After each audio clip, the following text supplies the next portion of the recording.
Great, welcome to the air-conditioned block here. Thanks to all our hosts, Datacolor, for sponsoring. Hopefully today you'll leave with some ideas on how to do a better job of travel and vacation photography, which I think is a special form of travel photography.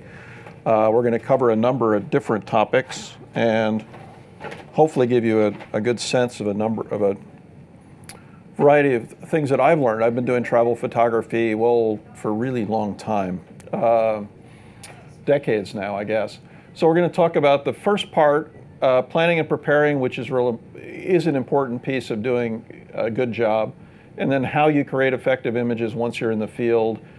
And then in order to create effective images, there's a couple boot camp skill sets I think are really important. And one is to actually understand how to operate your camera before you get where you're going. I can't emphasize that enough, because that's really the single biggest source of problems people have, is they don't understand enough about their camera to get it to do what they want. So we'll talk about that a little bit. So part two is kind of figuring out what you want, and part three is figuring out how to get your camera to deliver what you want once you know it. And part four is figuring out what went wrong, because we all make mistakes, we all mess up settings, and it can be particularly frustrating if you don't know what to fix. It's really good for companies like B&H, because the usual fix is I'll buy a more expensive camera. So in fairness, it keeps the industry going around. We buy more gear every time we have a problem, but in many cases the problem is ourselves or how we're using our gear, and we'll talk about how to troubleshoot images. So I'm going to start you off just with some slides to whet your appetite a little bit.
Okay.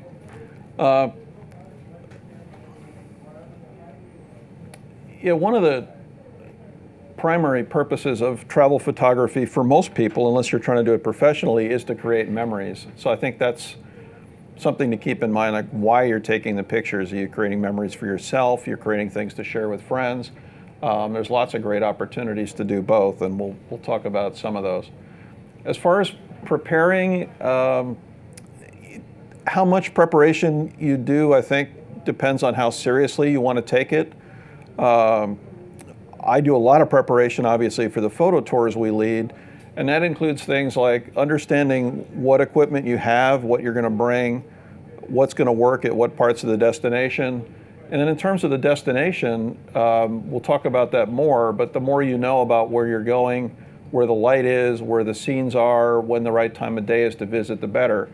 And if you're on a trip with other people or a family, or your family, there's some things you can do to try and work the clock a little bit that we'll talk about.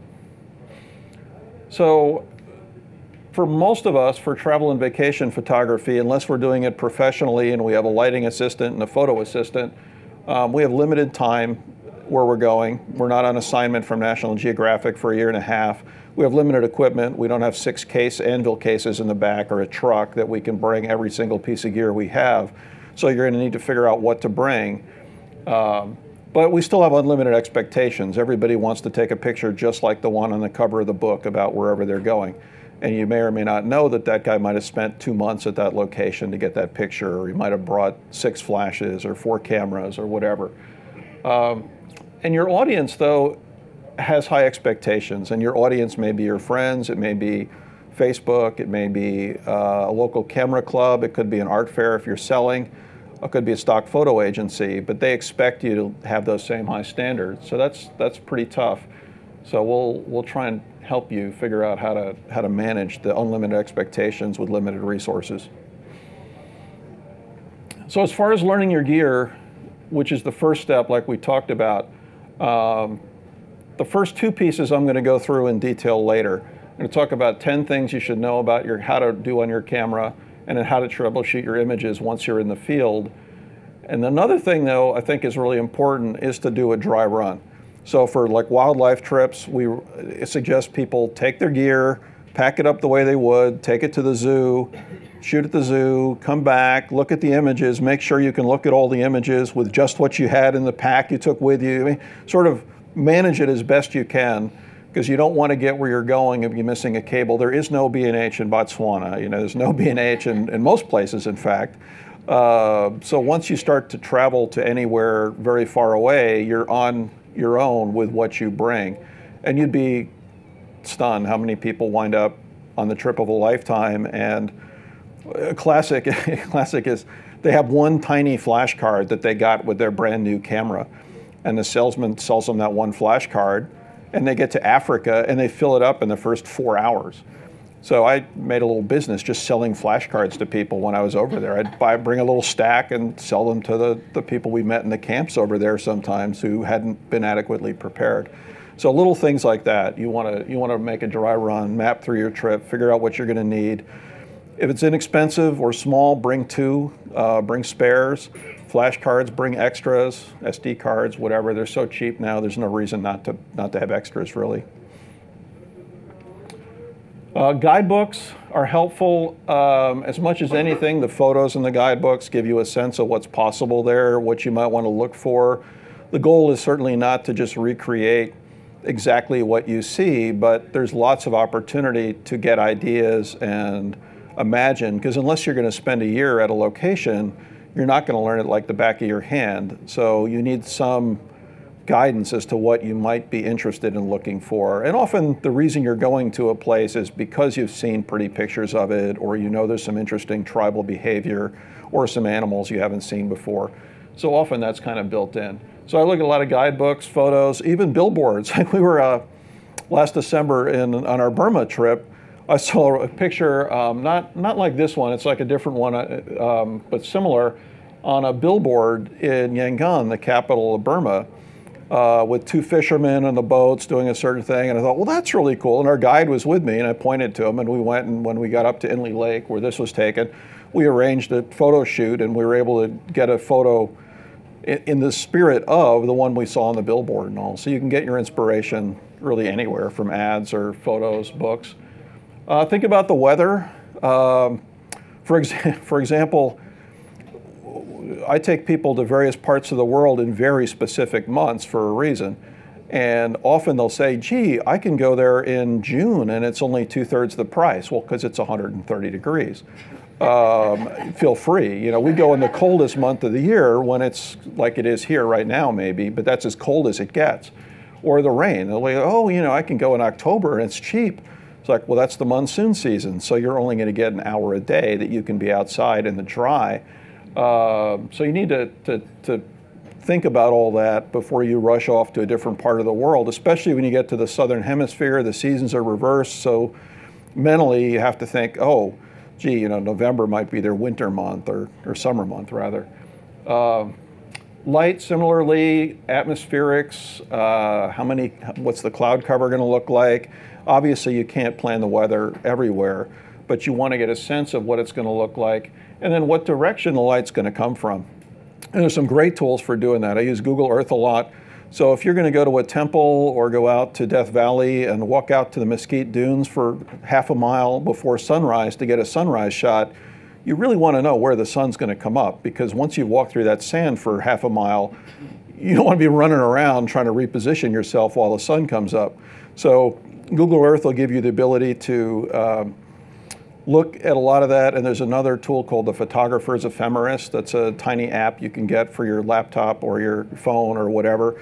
And actually you can say where you are in the world, and it shows you Google Earth, and then you can basically say what day and what time of day, and it will show you both the altitude of the sun and the attitude of the sun. So it shows you everything you want to know. And same for the moon. So you can see where moonrise is going to be.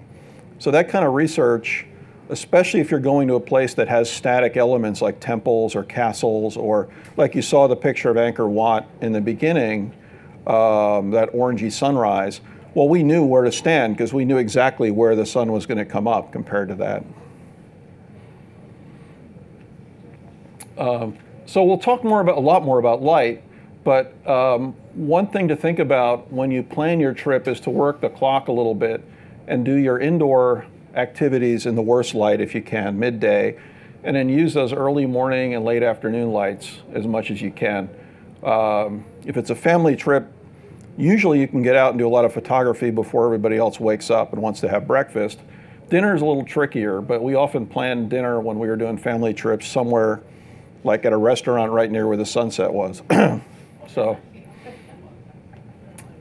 another way to solve this problem, and this is the self-promotion part perhaps, is to go on a trip that's organized for photography, and that's of course what I do. And so it's my job to do a lot of that stuff for you or help you with it. So we help the people plan what gear to buy or bring or rent, what they need to do in advance, what they're looking for, and then of course I plan locations and itinerary. So it's a really good way to go and both get good shots, and then because of digital, which is wonderful, we get instant feedback, so you can learn as the trip progresses.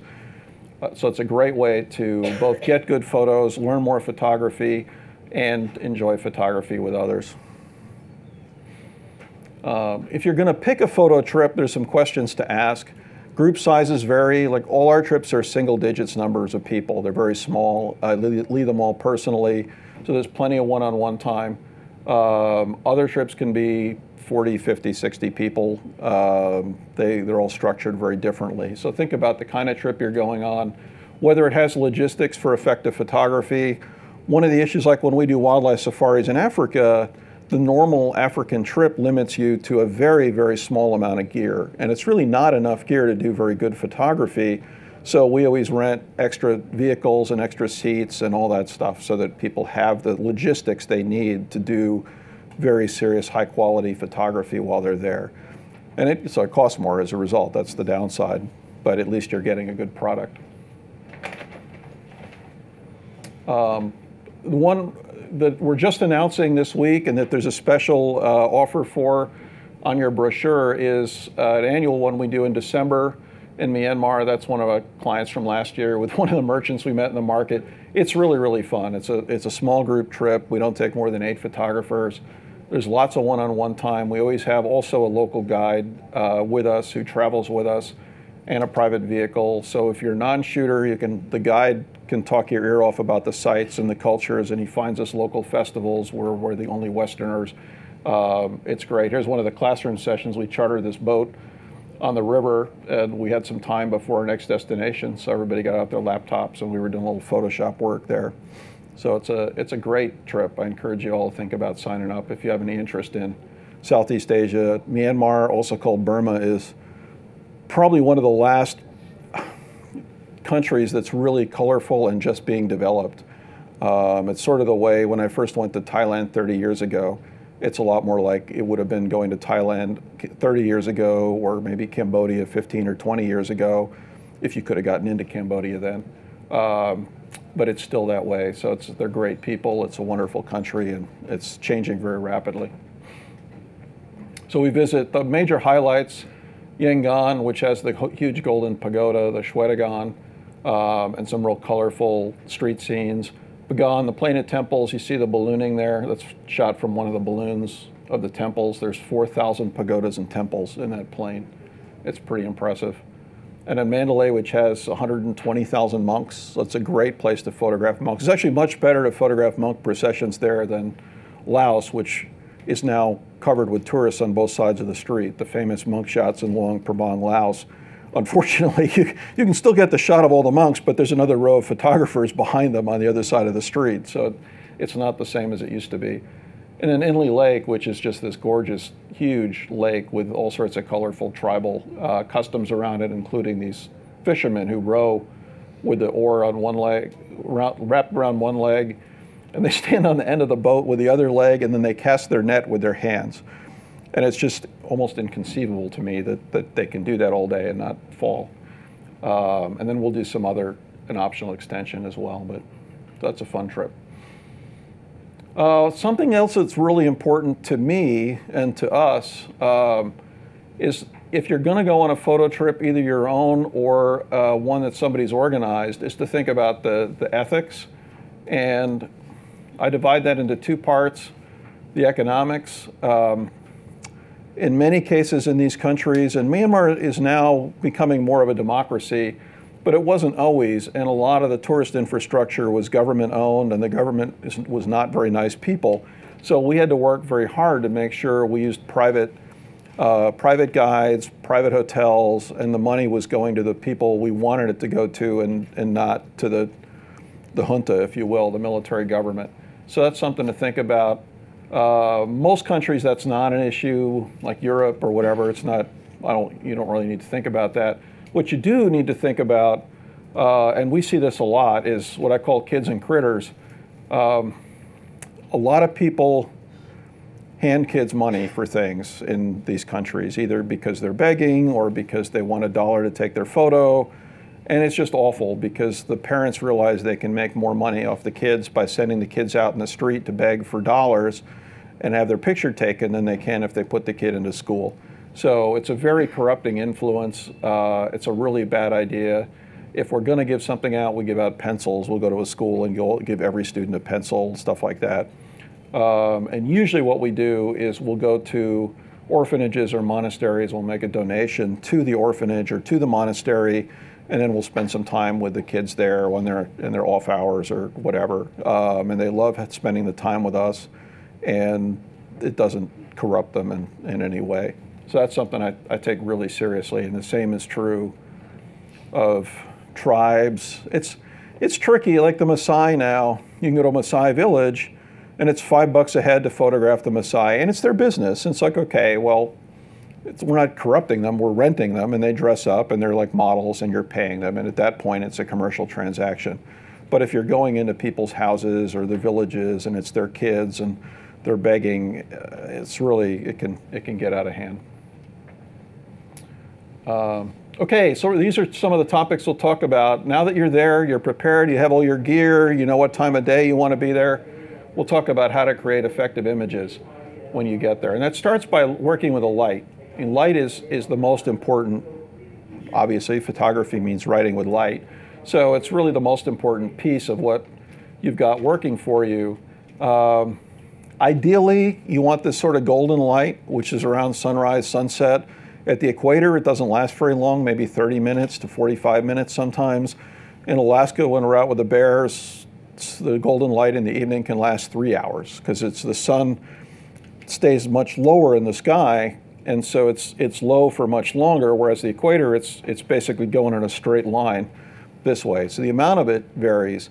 So if you're doing it for National Geographic, you might sit on your hands most of the day and get all your great shots during those windows of time. Of course, if you're doing it with limited time, you can't. You've got to deal with what you have. You can't just say, okay, I'm here for a month or here 2 months.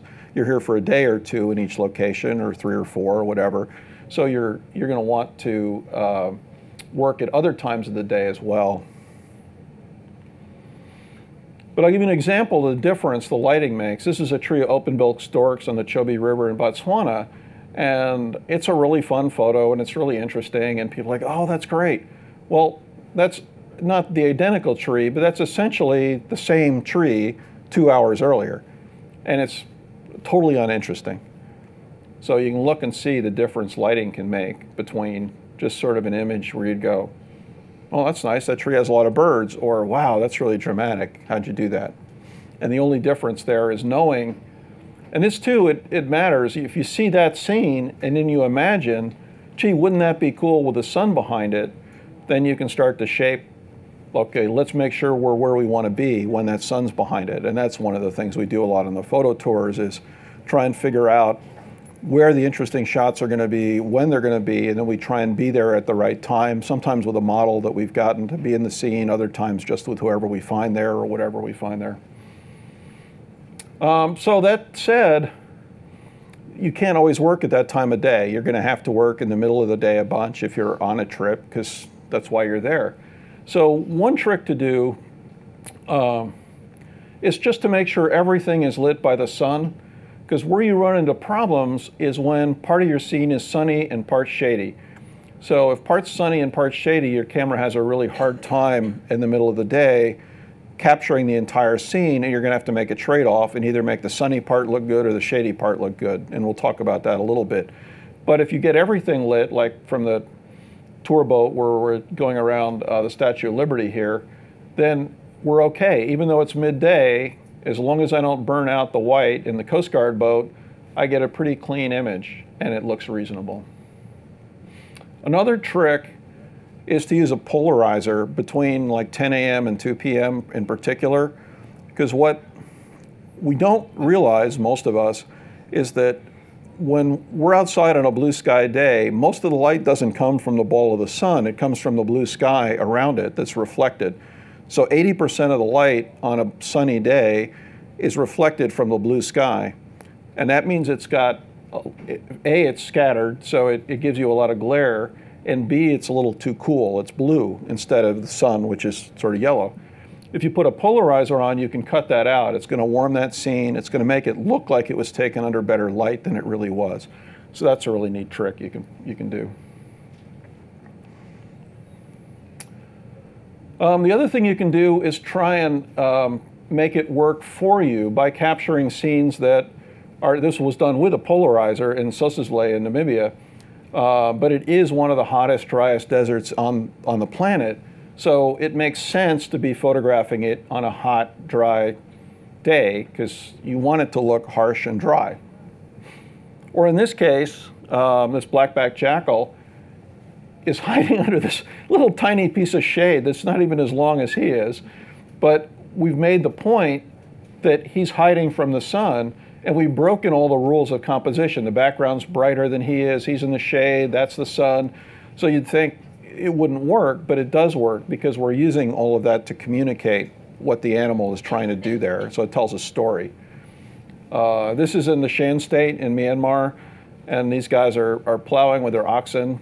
And again, it shows the bright light shows it's hard work. It's hard work. It kind of conveys the sense that it's warm out. It's a good example of why I love going to Myanmar is these guys see us, so we stop our little bus and we get out and we're taking their picture, and they thought that was so cool, they started replowing the same field so we could keep taking their picture, which is just so sweet. I mean, I doubt they spoke English, and we never wouldn't be able to talk to them or anything, and they just thought it was really fun because they have long, boring days plowing their field, and we were kind of entertainment for them. So it's a great country that way. Here's another one. This lion's under an acacia tree, but you can sense because of the bright light on the leaves, which again you wouldn't ever do as a rule of composition. You wouldn't put something in front of the subject like that. You wouldn't have it brighter lit than the subject, but it tells the story that this lion's like, oh, it's hot. Are you bothering me? Can I go back to sleep now? So that's the quality of light. The other thing that we need to work with on light is where it comes from, different kinds of light, the direction of light. And roughly speaking, there's 3 kinds unless you start to use flash and add more lighting sources, or unless you've got 2 things going on: front lit, side lit, and backlit. And each one has its purpose. The most classic is front lit. So this is a desert adapted elephant. You notice he's got the extra wide foot pads and the really long legs, and they find these in Namibia because there's no water for 30 miles at a time, so they have to be able to move long distances. So this shows front lit. You can see all those characteristics, And it'd be a great one for a guidebook. It's a classic lighting shot. Same species, now he's side lit. And you can see the difference.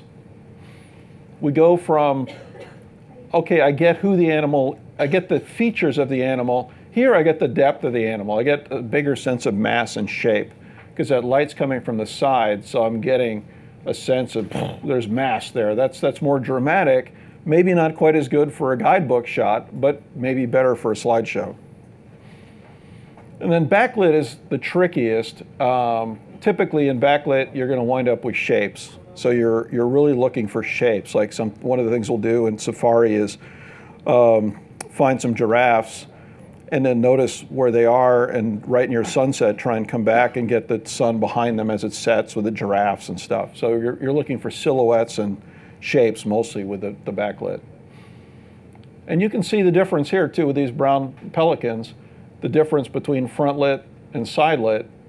One is, again, better for a guidebook because you can see more of the specific colors and features, and the other one is going to be much more dramatic if you want to put it in an art gallery.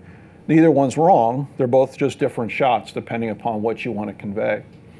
So the big thing is to notice you've got those choices, and when you go to photograph a subject, think about that and think about the different places you can stand, maybe capture some of each, or maybe decide what you like best. Next to light, color is probably the most important ingredient we have in making images that pop, that capture the emotions in the image. So it's a good thing. And more important than the existence of color is often the contrast in color between the subject and the background. So what we really want is, let's see if this is my laser pointer. So here, the subjects, we've got colorful clothes, colorful hair, and the background, we've got this nice, smooth green background. So it gives you a color contrast between the foreground and the background. And that's something to look for anytime you can find it. And it's easy to not be paying attention. And this is another thing when we're photographing a scene, I spend a lot of my time helping people find good backgrounds, because typically what you do, if you don't do this all the time, you see the subject, you start shooting, and you're totally not thinking about what's behind them. Because you're thinking, oh, that's a really cool kid, or that's a really cool dance, or whatever, and you realize there's like a Volkswagen van in the background, or whatever, and you go, well, that doesn't make any sense. So in a lot of cases, managing the contrast with the background and getting a nice background is pretty important. It doesn't take a lot of color, especially with animals. Animals are just not as brightly colored as people's clothing. But a little bit of color, like these red-billed hornbills, can go a long way to making an image that red pops off the green. And even though there's only 2 little pieces of color in the whole image, it really helps make that image more interesting. I think the other, it's light, color. Now we'll start getting to composition topics, and this is where we get, for the most part, it gets a little artsier, but there's one pretty solid piece of technique that I think everybody can benefit from making sure they learn, which is to use a foreground, a middle ground, and a background when you make your scenics, and to organize those so it flows from one to the other. And this shot looks like a pretty random shot of that same Namibian desert, but we actually spent a long time trying to find a place where we had both the foreground, the middle ground, and the background all in the same scene. It was a lot more work than you might think to separate that shot out from the other shots. And that's how you get real, what I would call landscapes or scenics instead of snapshots. The biggest problem, I think, with a lot of people's vacation photos is they look like snapshots. And the reason for that is that they either have just the background, like standing at the rim of the Grand Canyon taking a picture of the other rim, very two-dimensional, or they only have a foreground and a background. Okay, we'll put our kids in front of the far rim of the Grand Canyon. So I've got something here and something there, and then it looks like two-dimensional pictures. They're not three-dimensional. And real scenics are three-dimensional. We've got something that connects the foreground to the background, and we look for that a lot when we do our scenery. Example here, Grand Canyon. I spent a long time looking for places where there were enough outcroppings and I could compose correctly to get a line that shows, because now it's three-dimensional. Now I go, that's really far away. If I just come up to the Grand Canyon and take a picture of the far rim, I don't have any sense of depth.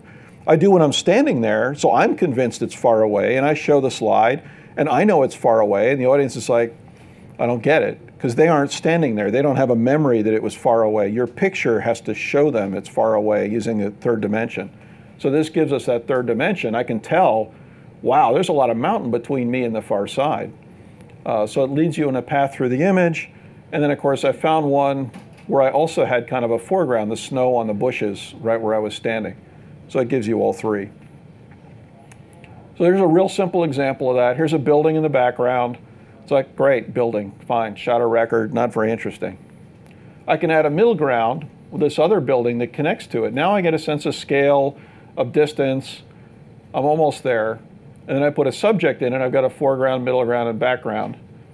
And now suddenly, you can see how that image evolves as you add those elements. And it turns into one where it's like, okay, now I've got a story. I've got something going on there.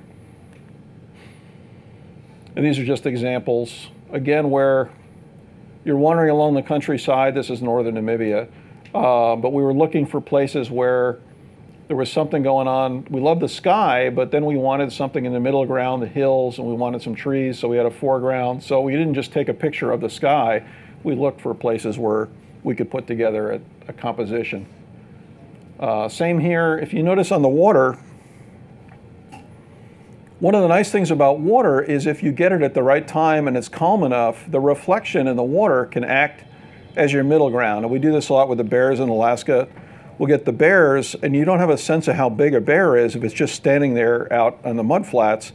But if we've got texture in the water or reflections in the water, you suddenly start to see, oh, that's our reflection. You get a sense of scale. So that's for scenics and general concepts about photography or taking travel photos. Now I want to talk about some of the composition when you start to put other kinds of subjects in, and it's not just scenics. So one of the biggest things in composition is leading the eye. And David Cardinal actually has a great talk he did. I think he's not in the back of the room anymore. He was here earlier. But if you look in the B&H event space, he does a great talk on composition and draws eyes, where the eye goes in a lot of different pictures and stuff that's very helpful. So we'll talk about that. You want to create a path. To make an interesting composition, typically you want to create a path through the image that the viewer's eye can follow. And it's a little bit, you don't really know exactly how people's eyes are going to go, et cetera, et cetera. So there's a little bit of subjectivity to it.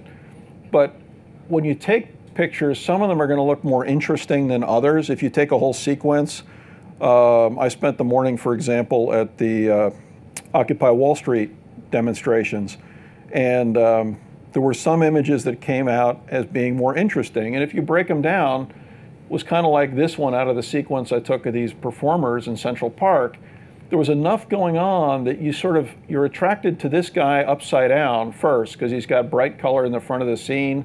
Then you go, wait a minute, that guy's jumping between his legs. That's kind of cool. What's going on here? And then you see, oh, there's people watching. Oh, and this guy has a boombox. And the story of what's going on is all put together for you. And essentially you can reconstruct this entire experience from this one frame just by following through it. So it's essentially like making your own little mini movie, even though it's just a still photograph.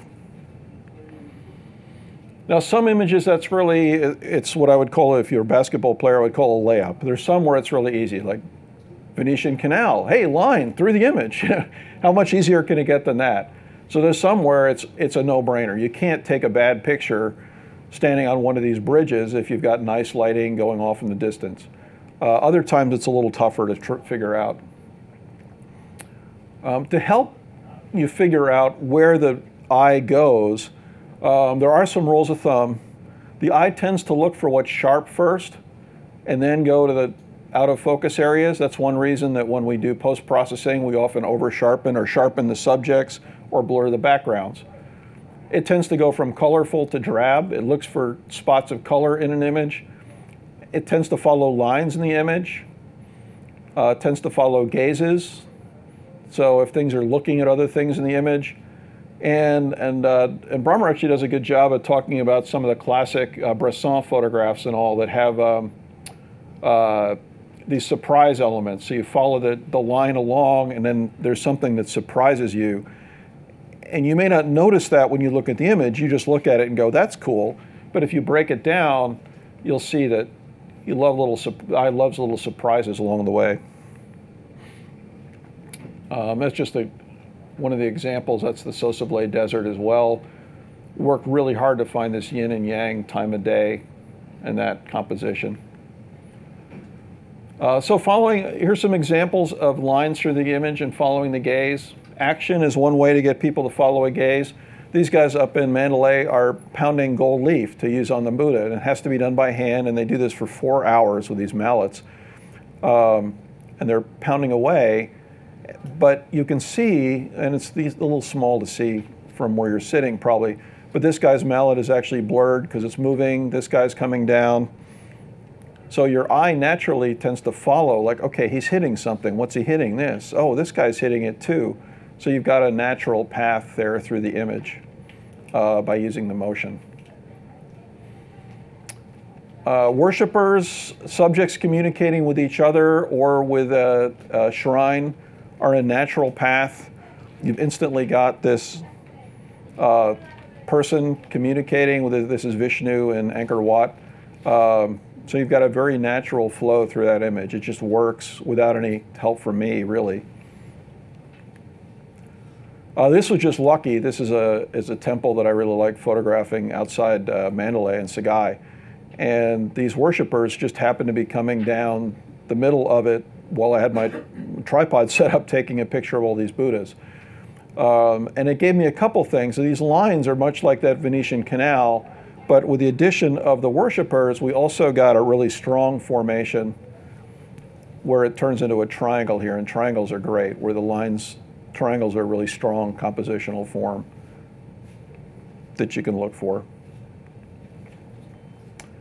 And I think, is this going to work? I don't know if he's going to do his thing or not. Oh, maybe he's not. Oh, there he goes. So this is a little animation I put together, but basically the point is it's really simple when you first compose and first look at something to just stick it in the middle of the picture, and that's a really good way to make a really boring picture for the most part.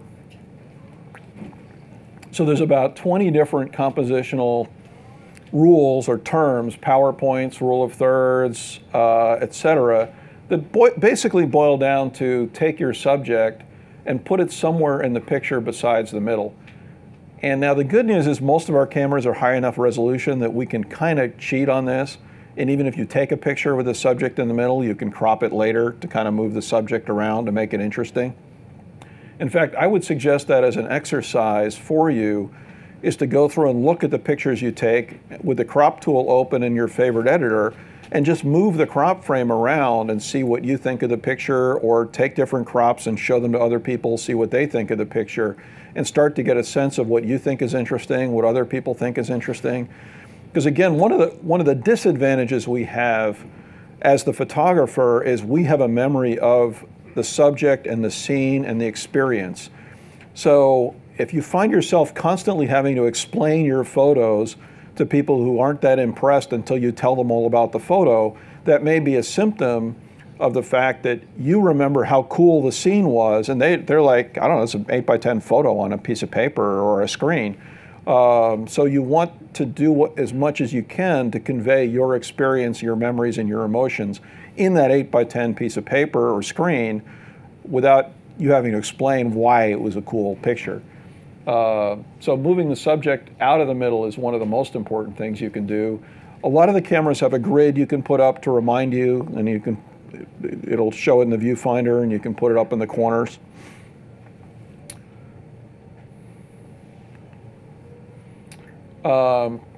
This takes all forms, like leopards. One of the key things about a leopard is the tail.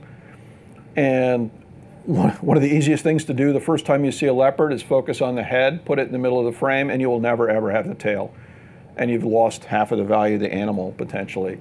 So when you think about your subject, think about what's interesting in the subject. If it's a bird or an animal, the tail might be a key part of it. If it's a person, it might be the tribal dress. Make sure you're not so focused on one aspect of what you're seeing that you're missing out on what's around it. Reflections are another compositional trick that are pretty fun. If you can get still water, and a typical way to do that is put your subject in a third, the reflection in a third, and then give about a third of the frame below it. I probably framed this a little wrong. I'd probably rather be a little lower. If you get a choice, you want the real world image to look better than the reflection. So if the two aren't the same brightness, you want to make sure your exposure is right for the real world image and not the reflection, because otherwise the viewer gets confused. Shapes are another compositional trick to help make things look interesting. These bird shapes, that's one, like when the lighting's kind of bad, in some cases you can just sit there and play. So as those birds moved around, every once in a while they formed an interesting set of shapes, and we'd take a frame and then we'd look at them later. Or when the geese blast off at Bosque or something, you take a bunch of shots, and some of the flock shots are really cool. There's a lot of ways you can play taking pictures, and you don't have to worry about every picture being great because it's digital. So there's cases where, like with a flock of birds, you might take 100 pictures and one of them might look good, but that's one more picture than you would have gotten by not taking any. Use sand dunes, same thing. We went around looking for places where they formed cool S-curves to help make it interesting. Otherwise, it's just, okay, it's cool. There's a vast expanse of orange sand, but to make it visually interesting, you need something happening in the shape and the texture. Patterns are cool. I've done a lot of ballooning on different trips, and some of the most fun I have is taking pictures of the balloons being either fired up or brought down again, because they tend to have really colorful, interesting patterns, and when the balloons are being inflated and deflated, they look cool, and you can see the light coming through the hole in the top, and there's a lot you can do with patterns. And this is northern Namibia dunes, same thing. How do you make an interesting picture of just a bunch of sand? Well, you've got to look for patterns and shapes that the eye finds interesting. And then if it's your vacation, this goes without saying, but even on travel photography, you want to make sure and take people pictures, and it's easy not to, especially if everybody else on the trip is also busy taking pictures. But it's important to stop and remember and take some people pictures. They work well. They help give you a sense of the place and the experience, not just the nature, making it look like a nature photo book. This guy in the middle makes these paintings with natural sand his friends bring him from all over the world, and he sort of glues it down onto these canvas sheets, and these on the outside are two of my clients buying one of them. But it's just incredible art form. But it was all natural sand from different deserts around the world. Portraits are great, whether it's of your group or other people. We do this a lot, speaking of people pictures. There's classic poses. We just found this guy smoking his cheroot outside this temple in Bagan, and he was very cooperative. He was happy to have his picture taken. I don't think he has a lot to do most of the day, so we were his entertainment. So we got him to turn, so we had a pagoda in the background. We had the sun where we wanted it, and then when you do this kind of portraiture, it's really important that you've got dead sharp focus on the eyes. Because really, if the eyes aren't sharp in a people picture, people aren't going to look at the rest of it. It's really not any good. And typically you want the person looking at you or into the scene. That probably goes without saying. But and then pictures of people just doing their stuff. This is one of my clients from Myanmar.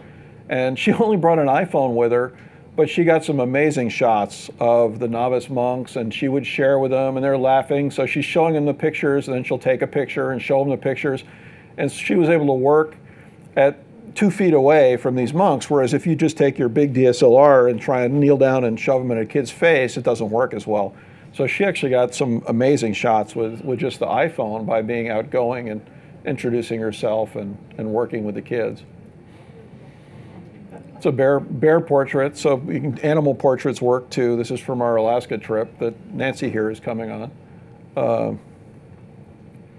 And you can get creative. It's a softball team. It's not really a travel photo, but we were looking for somewhere interesting to pose them, so we put them on a big piece of jungle gym equipment. We do that a lot with some of the kids in Burma. We'll put them up on, have them run around the temples or do stuff for us. Motion blur is another technique to make portraits interesting. This one probably could have been even a little bit sharper, but you lock onto your subject and you pan across the scene and it blurs the background. And that's something you can practice with cars going by. You can practice with bicyclists.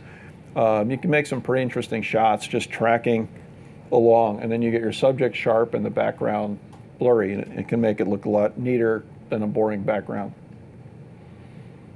Another thing that you run across in travel is there are landmarks that are kind of boring. Like this Great White Pagoda in Mingun in northern Burma is a famous big white pagoda, but it's really boring. It's just all white. And so it's like, well, how do you make an interesting picture? Well, one way is we put novice monks on it and they run around, and that's kind of fun, but that doesn't show you the whole temple, the whole pagoda. So another thing we figured out was these arches on the side kind of echoed the shape of the main temple, and there was this nice tree and these chairs, and you could sort of make an interesting picture this way, whereas if you just walk up to it and you take a picture, it looks like a big white stack of rocks. So one of the keys to travel is to think about ways to make, if it's a classic subject, like, oh, I need to take a picture of blank because who comes back from Paris without a picture of the Eiffel Tower, etc. Think about how to put them in the scene with other things around them in the foreground and the background and make them into something interesting. So it's not just, here's a postcard of the Eiffel Tower, I could have gotten that at the store and saved myself the trip. It's something unique to your trip a little bit. And framing is one way to do that. And it can look cliche, but sometimes it works. Arches can be frames, branches can be frames.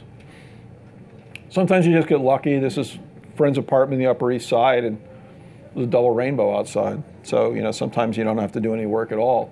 The hardest thing was getting my camera out through the window that didn't really open very well, and not dropping it was the tricky part of taking the picture.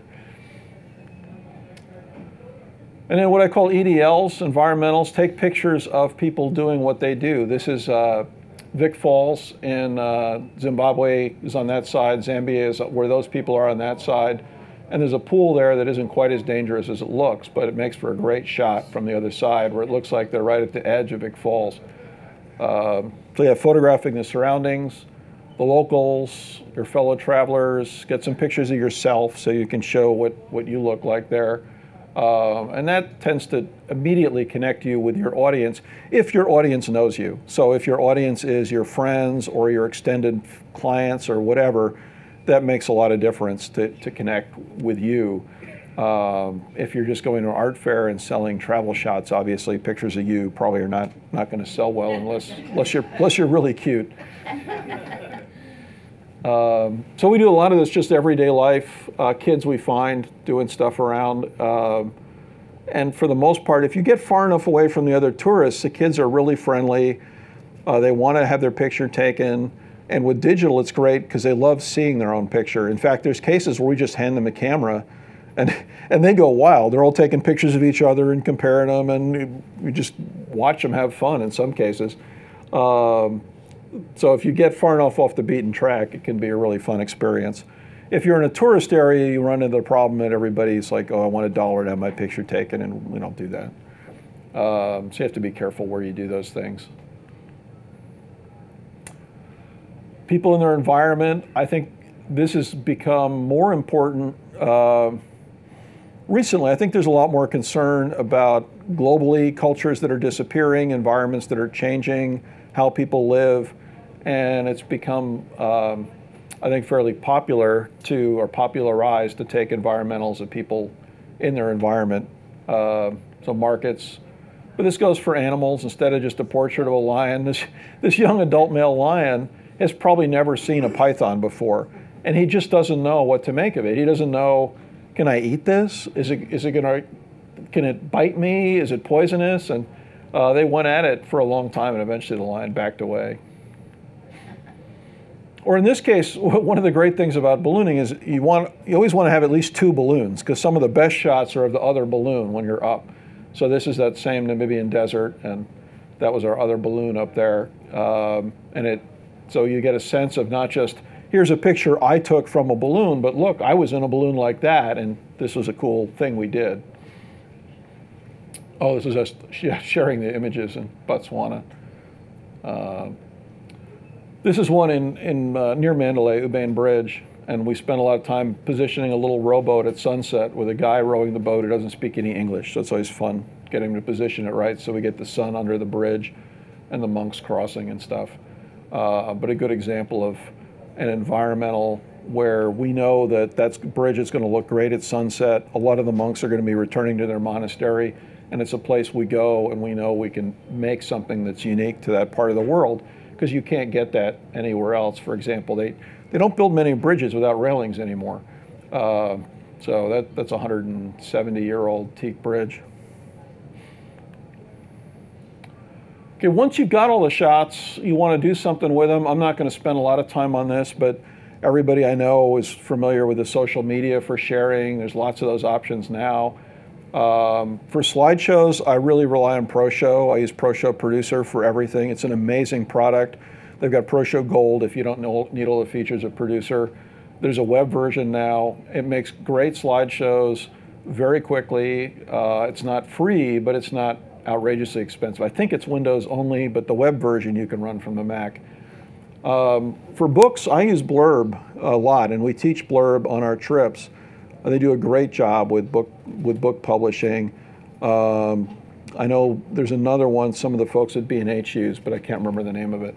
But there's a couple good companies that do a good job.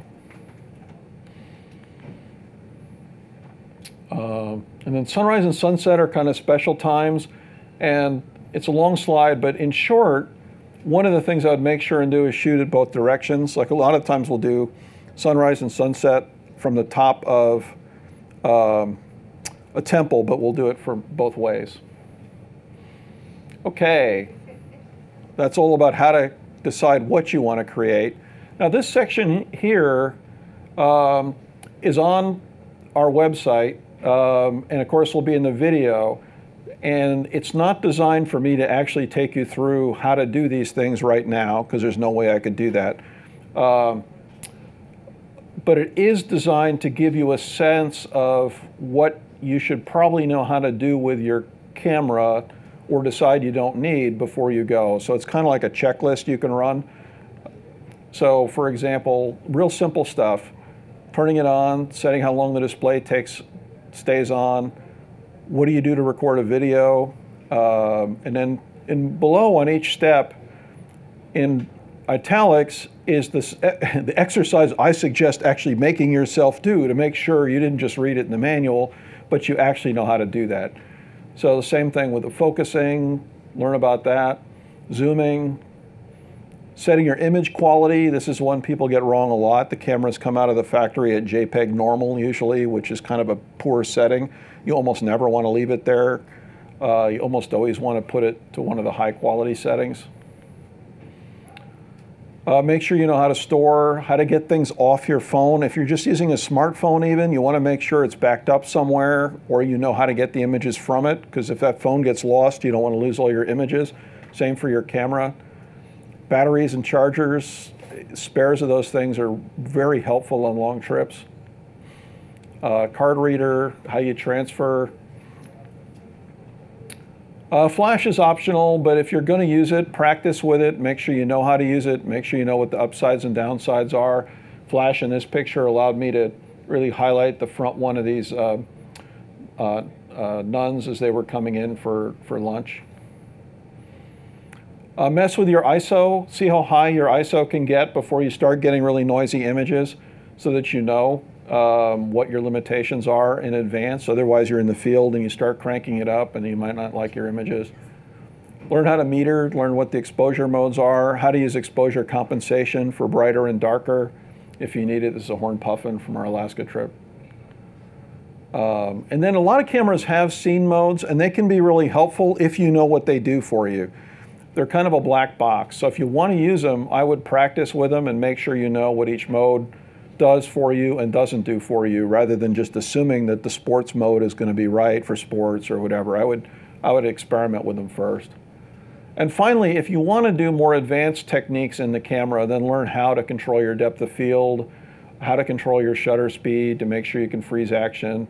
That's the more advanced, that's like a whole separate class, but that would be the final thing. But if you can master most of those 10 things with your camera, you'll be able to get the images you want. Troubleshooting. We converted one of my cameras to full spectrum, and I'm never doing that again myself. We had to disassemble the entire camera. We had to reassemble it 4 times to get it before it worked again. But it was fun.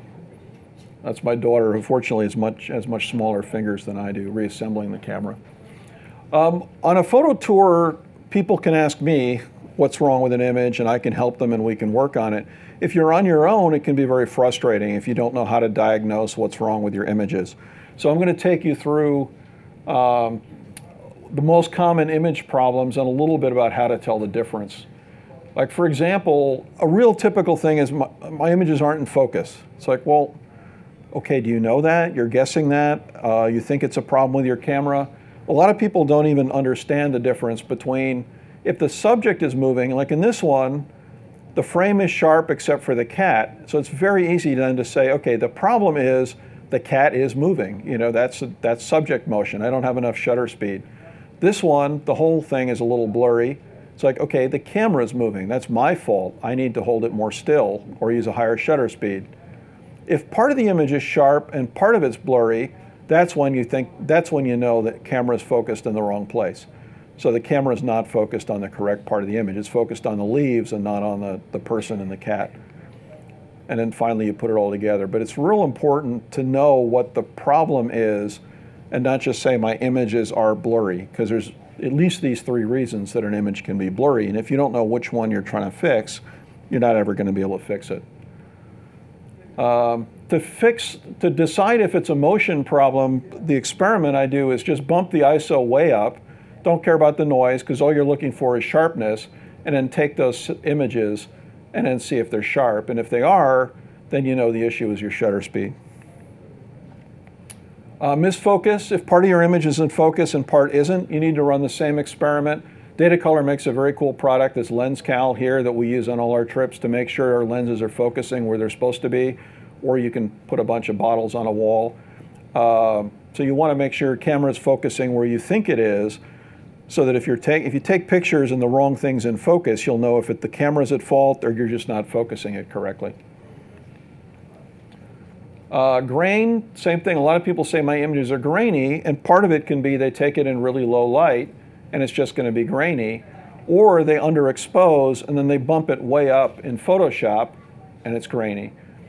So a lot of times you need to know whether that's the ISO or the exposure. Let's say my images are pixelated. If you leave your camera on JPEG normal, that could be a problem. Or they crop too much of an image and then enlarge it. Or they accidentally resample it to send in an email. So there's a lot of different things in here that can be wrong that you need to check through. Same for exposure. Make sure you're exposing for the right subject. Just because this is blown out, people might say my image is too bright. Well, yeah, because the camera has to decide between that and this, and it doesn't know how to. So we need to change our exposure. So histograms are a good way to do that. It gives you a sense of where the light is in your image, whether it's on the dark side, the light side, what you're exposed for. I'm going to skip that one. Oh yeah, here's another one. If an image just has too much contrast, here I try and dial in plus to get the arch to look good. Here I dial in minus to get the temples to look good.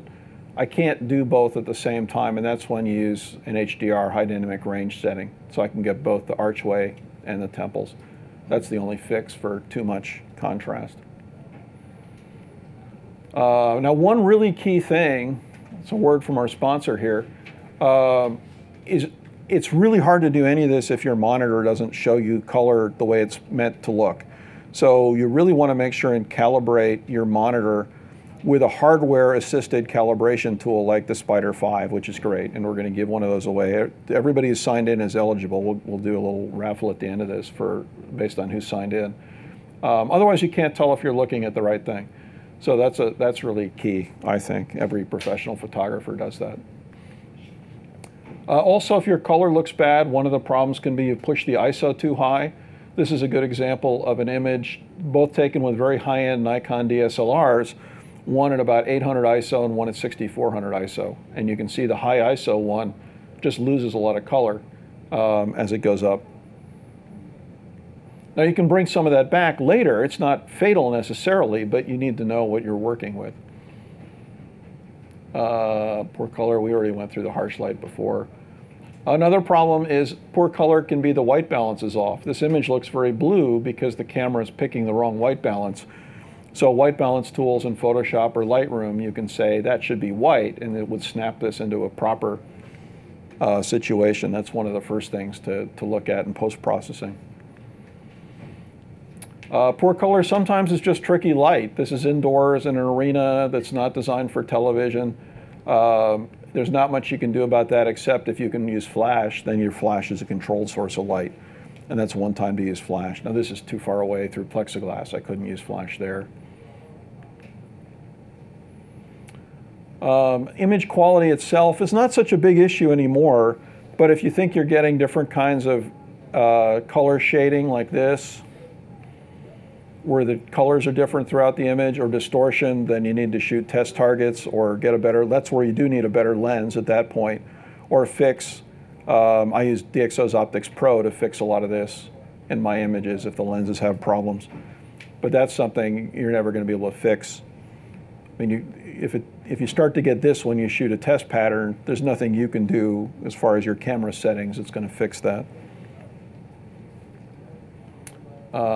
Yeah, so there's just some possible issues for troubleshooting.